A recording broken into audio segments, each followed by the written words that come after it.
Hello everyone. Chapter का नाम है बेसिक ऑफ इलेक्ट्रिसिटी। इसका ये दूसरा टेस्ट है। पीछे मैंने पहला टेस्ट लिया था और ये दूसरा टेस्ट है। और इस दूसरा टेस्ट का फर्स्ट क्वेश्चन की ओर अब हम लोग चलते हैं। तो यहाँ पर सबसे पहले आज आज का जो पहला क्वेश्चन है, एक स्थिर विद्युत आवेश उत्पन्न करता है। जो एक स्थिर विद्युत आवेश है वो क्या जनरेट करता है? केवल चुंबकीय क्षेत्र, केवल विद्युतीय क्षेत्र, चुंबकीय एवं विद्युतीय क्षेत्र। ठीक है। एक स्थिर विद्युत आवेश होता है, दूसरा गतिमान विद्युत आवेश होता है, जिसे हम लोग करंट इलेक्ट्रिसिटी बोलते हैं। तो यहाँ पर स्थिर के बारे में पूछ रहा है। और थोड़ा सा वेट करके अगर आंसर मिलता है तो ठीक है, नहीं तो फिर हम इसका आंसर दे देंगे। फर्स्ट का आंसर यहाँ पर चार लोग देख रहे हैं, चार में से अगर कोई दे सकता है जवाब तो दे। Bounce back sir UP TG2 का पेपर लगभग कब होगा? तो इसका तो उम्मीद है 15 दिसंबर तक सुन रहे हैं। उसके बाद अब फाइनल आने के बाद ही नोटिफिकेशन। और विकास राज का आंसर आया है बी। स्थिर आवेश केवल विद्युतीय क्षेत्र उत्पन्न करता है। विकास राज का आंसर सही है। इसका सही आंसर बी होगा, केवल विद्युतीय क्षेत्र। और जो करंट होता है वो चुंबकीय और विद्युतीय क्षेत्र दोनों जनरेट करता है। ठीक है। जो स्थिर है वो केवल विद्युतीय करेगा, और जो गतिमान होता है या फिर जिसको हम लोग करंट बोलते हैं, इलेक्ट्रिसिटी, वो करंट जो होता है चुंबकीय और विद्युतीय क्षेत्र मतलब इलेक्ट्रिक और मैग्नेटिक फील्ड दोनों जनरेट करता है। उसके बाद आते हैं next question. Second number question है, किसी वोल्टेज स्रोत से कई लैंप समांतर में लगे हैं, एक लैंप यदि जल जाए तो अन्य सभी लैंप का क्या होगा? ठीक है। किसी वोल्टेज सोर्स से कई सारे लैंप समांतर में लगे हुए हैं, पैरेलल में बहुत सारा लैंप लगा हुआ है, और इसमें से कोई एक जलता है तो अदर्स के साथ क्या होगा? धीमी रोशनी देंगे अदर, या फिर अधिक रोशनी देंगे, या फिर बुझ जाएंगे, या फिर इस पर कोई इफेक्ट नहीं पड़ेगा। विजय जादव का आंसर बी आया। और इसके अलावे विजय यादव आप क्वेश्चन नंबर भी लिख लें, धीरे धीरे लोग आ रहे हैं। बाउंस बैक का बी। और कोई? तो अब हम इसका आंसर दे रहे हैं। विकास राज का आंसर नहीं आया, तो इसका जो आंसर होगा वो बी होगा, प्रभावित नहीं होंगे। पैरेलल में अगर बहुत सारे लैंप लगे हुए हैं तो एक लैंप के जलने या बुझने से कोई इफेक्ट नहीं पड़ेगा। ठीक है। उसके बाद आते हैं नेक्स्ट क्वेश्चन पर। नीचे के चित्रानुसार धारा आई करंट का वैल्यू कितना होगा? ठीक है। प्रकाश कुमार का भी आंसर बी आया था। विकास राज का बी आया। ठीक है। अब क्वेश्चन नंबर तीन तीन के साथ आंसर दीजिएगा। यहाँ पर आई का वैल्यू निकालना है, कितना होगा? यहाँ पर ए जो है 9 एम्पियर है, ये 6 एम्पियर है। 9 और 6 एम्पियर गिवन है। जो एरो दिखा रहा है ये 9 एम्पियर है, और ये 6 एम्पियर। यहाँ पर ये 3 एम्पियर है। आई का वैल्यू निकालना है। ठीक है। अभी तक किसी का आंसर नहीं है थ्री का। एक लड़का का आंसर आ चुका है। आप क्वेश्चन को देख लीजिएगा। A9 है, A6 है, और यहाँ पर ए जो एरो है 3 एम्पियर है, और करंट का वैल्यू चाहिए यहाँ पर। प्रकाश कुमार का आया है सिर्फ आंसर, और विकास का डी आया। प्रकाश का बी, विकास का डी। कोई और? राधे श्याम डी। हम लोग क्या करेंगे, जो एक तरफ एरो का डायरेक्शन है उसको एक तरफ ऐड करेंगे, मतलब कि 9 + 6 इक्वल यहाँ पर I + 3। तो यहाँ पर 15, 15 - 3 जाएगा तो आई का वैल्यू आएगा 12। तो सही आंसर हो जाएगा डी, 12 एम्पियर। विजय यादव का सी आया था। तो अब हम इसका आंसर दे दिए। रमेश का डी। बाउंस बैक का डी। तो तीन लोगों का आंसर डी आया है। चार चार स्टूडेंट का आंसर डी आया। बाउंस बैक, रमेश, राधेश्याम और विकास राज, इन चारों का आंसर सही है। उसके बाद next question, 4 number. 4 number question है, और इसमें फिर से आपको क्वेश्चन नंबर के बाद आंसर लिखना है। रमेश कुमार, क्वेश्चन नंबर देने के बाद आंसर लिखे ताकि काउंट किया जा सके उसको। इसमें है विशेष प्रतिरोध की इकाई क्या है? 4 नंबर, विशेष प्रतिरोध की इकाई क्या है? रमेश का बी, हरी सिंह का बी, और रमेश का, ठीक है, प्रकाश का सी, विजय का बी।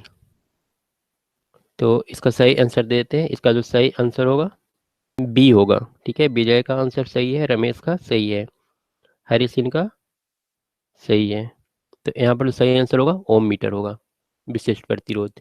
उसके बाद नेक्स्ट, एक विद्युतीय तापक संवहन कमरे में उपयोग की जाने वाली गर्म करने की पद्धति कौन सी है। ठीक है, एक विद्युतीय तापक संवहन कमरे में उपयोग की जाने वाली गर्म करने की पद्धति कौन सी है। थोड़ा सा डिफिकल्ट क्वेश्चन है, और 5 नंबर का अब नंबर के साथ आंसर देना है। 5 नंबर का ये सारा जो क्वेश्चन है 2 नंबर चैप्टर से लिया गया है। आपको फिर से एक बार बोल दें, ये जो प्लेटफॉर्म का जो बुक है आप उसको फॉलो कीजिए, और मैं जो टेस्ट ले रहा हूँ आरआरबी के लिए उस बुक से ही ले रहा हूँ। आपको सिर्फ हर चैप्टर का सारा क्वेश्चन याद रखना है अच्छे मार्क्स लाने के लिए। हरी सिंह फिर से आप क्वेश्चन नंबर देना भूल गए। विजय यादव का 4 नंबर ही है, हरी सिंह का शायद 5 नंबर है, लेकिन आप नंबर लिख लें। और कोई, और किसी का आंसर नहीं आ रहा है। इसका जो सही आंसर होगा वो होगा ए। 5 का सही आंसर ए है। उसके बाद आते हैं नेक्स्ट क्वेश्चन पर। 6 नंबर, आई ई नियम होता है, किसके लिए होता है आई ई नियम। ये रमेश कुमार का आंसर आया अभी डी। अब 6 नंबर का आंसर आप लोग को देना है। 6 का हरी सिंह का सी आया है, विनय का ए आया है, और कोई, विकास राज का ए आया है, विजय का फिर सी आया है। 2 का ए और 2 का सी आंसर आ रहा है। विकास राज का फिर बी आ रहा है 4 का।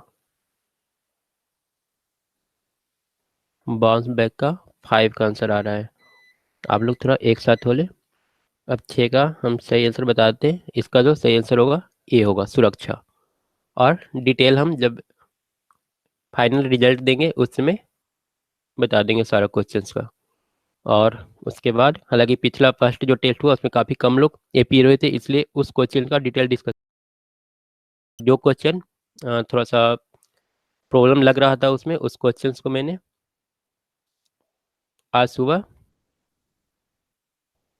कर दिया था। मैंने उसे डिटेल बता दिया था। एक क्वेश्चन था जिसमें लोगों को थोड़ा प्रॉब्लम था। उसके बाद आते हैं नेक्स्ट क्वेश्चन 7 नंबर, पानी भरी बाल्टी से जब विद्युत धारा प्रवाहित की जाती है तब दोनों ही डूबे हुए तारों के पास काफ़ी बुलबुले देखे जाते हैं। ठीक है, पानी से भरी बाल्टी में जब हम लोग वायर को डालते हैं तो वहाँ पर बुलबुला निकलता हुआ नजर आता है। इससे पता चलता है कि सप्लाई किस किस्म का है, प्रत्यावर्ती धारा, डिस्क धारा, या इनमें से कोई नहीं। 3 ही ऑप्शन है आपके पास। 7 नंबर, विजय यादव का आंसर बी है। कोई और। विनय चिकारा बोल रहे हैं कि पहले टेस्ट में डीसी सीरीज मोटर, उसको मैंने अभी तक डिस्कस नहीं किया, और मैंने वो देखा भी ग्रुप में जिस तरह से बात चल रहा था डीसी सीरीज मोटर को लेकर के, अभी तक मैंने उसे बताया नहीं है। पर मुझे क्वेश्चन याद है, आज अगर मौका मिलता है तो हम उसे ज़रूर बताएंगे। ग्रुप में भी मैंने देखा था लोग डिस्कस कर रहे थे उस क्वेश्चन को। अब यहाँ पर मैं इसका सही आंसर बता दे रहा हूँ। 7 का जो सही आंसर होगा वो होगा बी, दिष्ट धारा। आप चिंता मत कीजिए, वो क्वेश्चन मैं श्योर बताऊंगा। वो क्वेश्चन है थोड़ा सा कंट्रोवर्शियल क्वेश्चन है, और डिफरेंट डिफरेंट बुक में आपको डिफरेंट डिफरेंट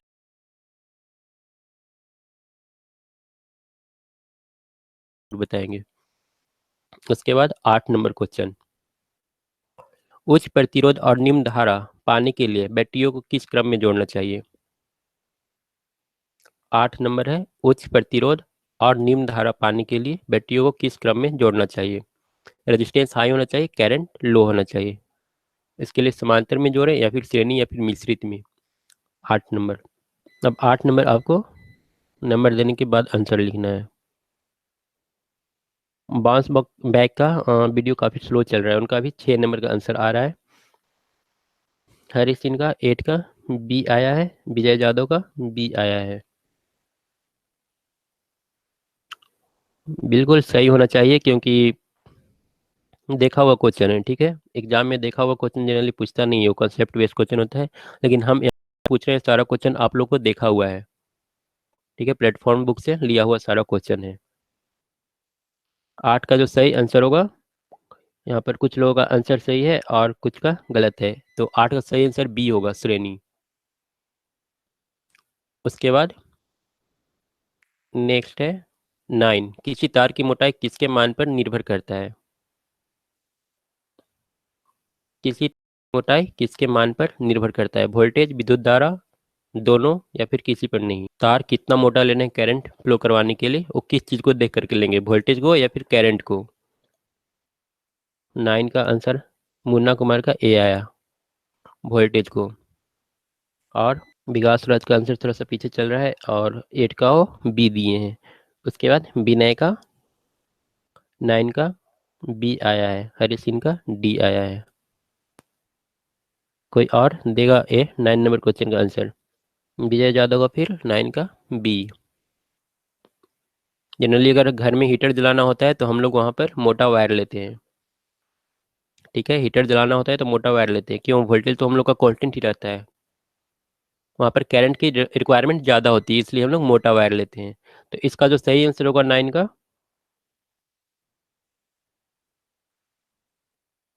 बांस बेग बोल रहे सर, बुक लेकर सॉल्व कर रहे हैं, क्वेश्चन से पहले आंसर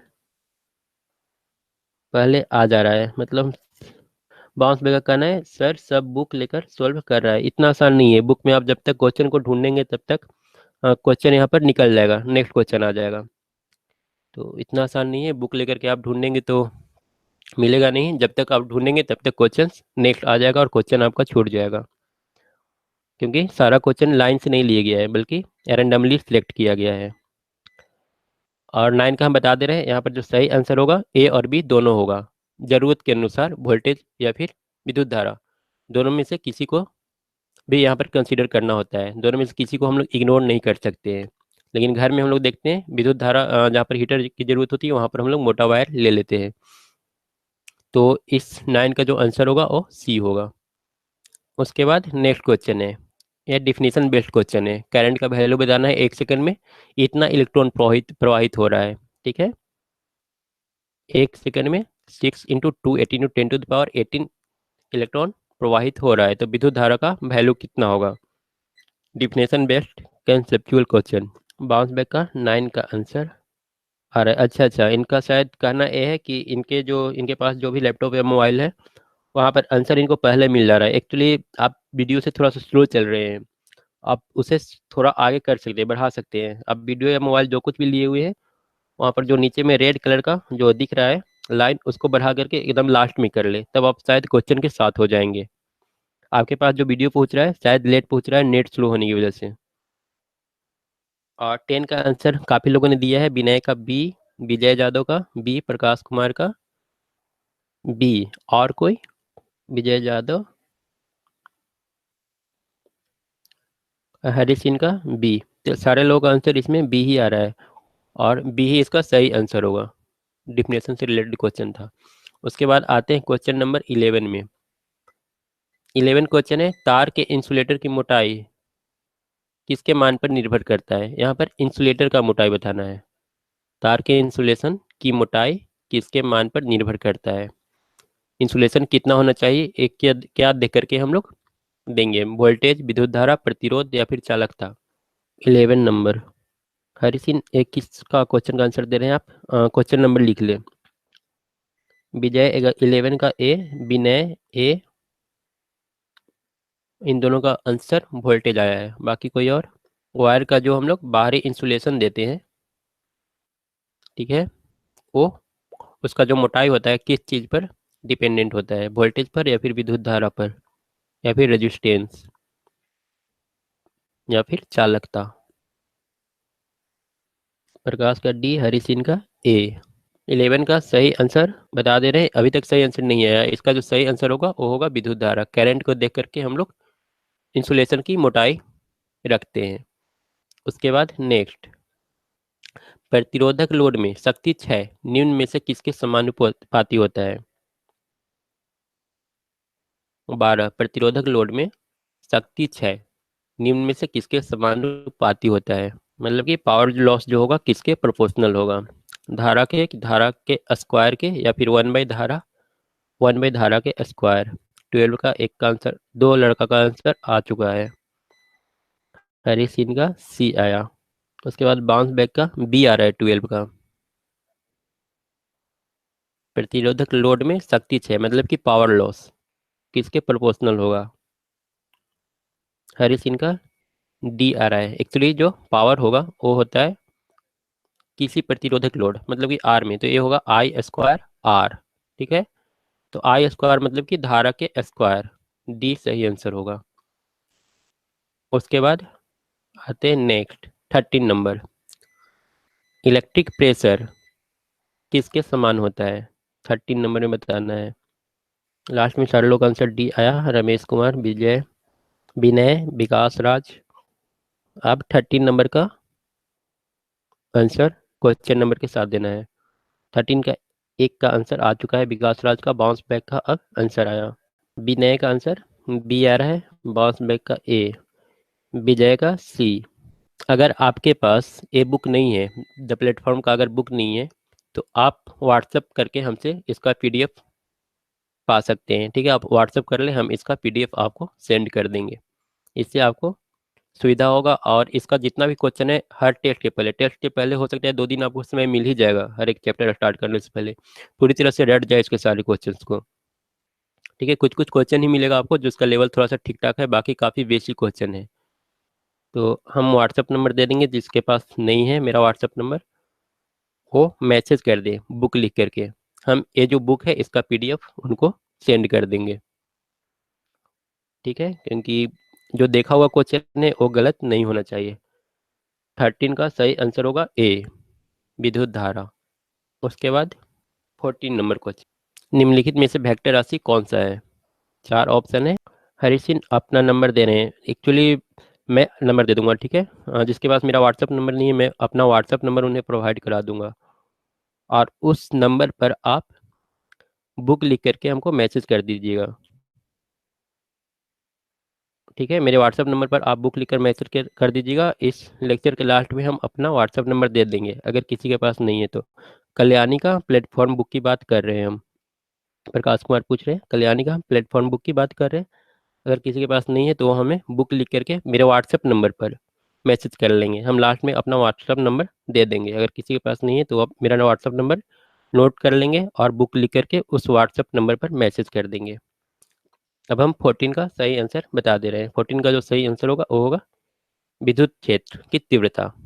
ठीक है, इलेक्ट्रिक फील्ड जो होता है वो वेक्टर क्वांटिटी है, होता है, इसमें मैग्नीट्यूड के साथ साथ डायरेक्शन भी होता है। तो काफ़ी लोग का आंसर सही भी आया है, इसका सही आंसर 14 का सी होगा। उसके बाद 15 नंबर, यदि पृथ्वी का व्यास 6400 किलोमीटर है, ठीक है, तो पृथ्वी की धारिता का मान क्या होगा। 15 नंबर में पृथ्वी की धारिता पता करना है आपको। का एक का आंसर आया, बाउंस बैक का आंसर आ चुका है। और कोई, राजू कुमार आप क्वेश्चन नंबर भी लिख लिया कीजिए साथ में। विकास राज का सी आया है, विनय चिकारा का ए आया। तो दो स्टूडेंट का आंसर सी आया है। उसके बाद राजू कुमार ए आंसर दे रहे हैं, पर आप क्वेश्चन नंबर लिख लें साथ में तो ज़्यादा अच्छा रहेगा, हमको काउंट करने में सुविधा होगा। जब रिजल्ट देना होता है तो काउंट करना होता है सारा का आंसर, तो इसलिए आप साथ में क्वेश्चन नंबर भी लिख लिया करें। तो 15 का अब सही आंसर दे दे रहे हैं। 15 का सही आंसर सी होगा, 711 माइक्रोफैराड। विकास राज का आंसर सी आया। ठीक है, उसके बाद चलते हैं नेक्स्ट क्वेश्चन। विजय जादव का भी सी आ चुका है, हरी सिंह का बी आ रहा है। अब आपको 16 नंबर का रिप्लाई देना है, प्रकाश कुमार सी दिए हैं। अब क्वेश्चन नंबर 16 देख लीजिए। किसी तार में 5 सेकंड के लिए विद्युत धारा प्रवाहित करने पर, 15 नंबर का हम डिटेल डिस्कस कर देंगे। ठीक है, न्यूमेरिकल टाइप का जो जो क्वेश्चन आएगा उसको हम थोड़ा सा डिटेल से बता देंगे बाद में आगे चल करके। 16 नंबर का भी डिटेल डिस्कशन हम कर देंगे। किसी तार में 5 सेकंड के लिए विद्युत धारा प्रवाहित करने पर 60 जूल ऊष्मा उत्पन्न होती है।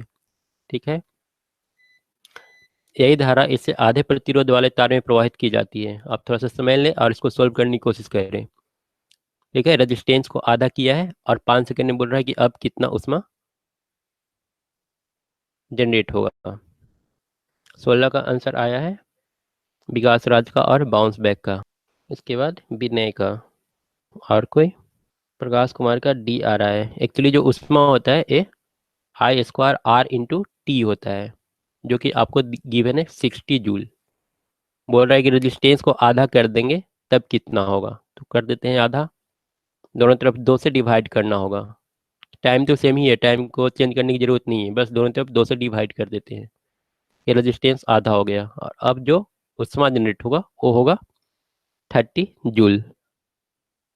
तो सही आंसर जो होगा इसका बी होगा, 30 जूल। उसके बाद आते हैं नेक्स्ट क्वेश्चन। यदि दो चालक एक ही दिशा में धारा ले जा रहे हैं, ठीक है, दो कंडक्टर है, दोनों में जो करंट का डायरेक्शन है सेम है, ठीक है, तो बोल रहा है कि चालक अनुनाद में होंगे, दोनों चालकों के बीच वोल्टेज बढ़ेगी, चालक एक दूसरे को प्रतिकर्षित करेंगे या फिर आकर्षित करेंगे। दो वायर है, दोनों में करंट का डायरेक्शन सेम है, तो बोल रहा है कि यहाँ पर क्या करेंगे कि एक वायर दूसरे को आकर्षित करेंगे या फिर एक दूसरे को प्रतिकर्षित करेंगे या फिर दोनों के बीच का वोल्टेज बढ़ जाएगा। 17 का रमेश कुमार का आंसर आया, बाउंस बैक का आया, विनय का आया, विकास का, और सारे लोग का आंसर डी आ रहा है और सारे लोग का आंसर सही है। ठीक है, कॉमन एक क्वेश्चन था, अगर करंट का डायरेक्शन अपोजिट कर देंगे तो फिर आंसर सी हो जाएगा, पर यहाँ पर सेम डायरेक्शन है तो आकर्षित करेंगे। ठीक है, उसके बाद नेक्स्ट, घरों में पंखे और लैंप निम्नलिखित में से जुड़ा होता है। घर में जो पंखा और लैंप लगा होता है वो किस टाइप से जुड़ा होता है, सीरीज में, पैरेलल में, या फिर दोनों का संयोजन होता है। 18 का बाउंस बैक आंसर आया और उसके बाद विनय का और सारे लोग का आंसर बी आ रहा है, विकास राज का भी आंसर बी, प्रकाश कुमार का भी बी, सारे लोग का आंसर बी आ रहा है और सबका आंसर सही है समांतर में। उसके बाद 19, 19 संधारित्र वोल्टेज स्थिर रखकर जब समांतर प्लेट संधारित्र की प्लेट का क्षेत्रफल बढ़ा दिया जाता है, ठीक है, वोल्टेज को सेम रखा गया है, कांस्टेंट रखा गया है और क्षेत्रफल बढ़ाया गया है प्लेट का। दो प्लेट है, पैरेलल प्लेट है, दो कैपेसिटर, तो बोल रहा है कि इनके बीच के जो फोर्स है उस पर क्या इफेक्ट पड़ेगा। ये जो एरिया है प्लेट का वो बढ़ा दिया गया है, जो है कि एरिया को बढ़ाने से दोनों के बीच लगने वाले फोर्स पर क्या इफेक्ट पड़ेगा। 19 बाउंस बैक का आंसर है विनय चिकारा का। राजेश कुमार इंग्लिश के लिए बोल रहे हैं, इंग्लिश के लिए अगर आप एसएससी का टेस्ट, एसएससी जेई या फिर बीएसपीएनएल का, उस टेस्ट को अगर आप फॉलो कर सकते हैं तो आपके लिए अच्छा होगा। ठीक है, क्योंकि ये तो हिंदी में है, इंग्लिश के लिए एक टेस्ट चल रहा है जो कि जेई के लिए है, तो फिर उसको आप देख सकते हैं। प्रकाश का आंसर डी है। बीएसपीएसएल का जो टेस्ट होने वाला है नेक्स्ट वो कल होगा 10:30 बजे शाम में, रात के टाइम में। और इसका जो सही आंसर होगा 19 का, वो अब हम बता रहे हैं, 19 का सही आंसर ए होगा, अधिक। ठीक है, तो कुछ कुछ स्टूडेंट का आंसर सही हुआ है। उसके बाद 20 नंबर क्वेश्चन, चालक का विशिष्ट प्रतिरोध किस चीज पर डिपेंड करता है। बहुत ही सिंपल क्वेश्चन है, चालक का विशिष्ट प्रतिरोध किस चीज पर निर्भर करता है। चालक की बनावट, लंबाई, अनुप्रस्थ क्षेत्रफल, चालक के प्रतिरोध पर। 20 असलम अंसारी का आंसर सी आ रहा है, बाउंस बैक। विनय का आंसर ए आया है, विजय का फिर डी आ रहा है, चालक के प्रतिरोध पर। हम लोग क्या जानते हैं, R is equal to rho into L by A. यहाँ पर पूछ रहा है कि ये जो रजिस्टिविटी होता है या फिर विशिष्ट प्रतिरोध जो होता है ये किस चीज़ पर डिपेंड करता है, तो ये हम बता दें कि ये सिर्फ और सिर्फ चालक के बनावट या फिर पदार्थ किस टाइप का मटेरियल लिया गया है उस पर डिपेंड करता है। रजिस्टिविटी मटेरियल पर डिपेंड करता है किस टाइप का मटेरियल लिया गया है, तो इसका जो सही आंसर होगा 20 का ए होगा। तो ये आज का लास्ट क्वेश्चन था।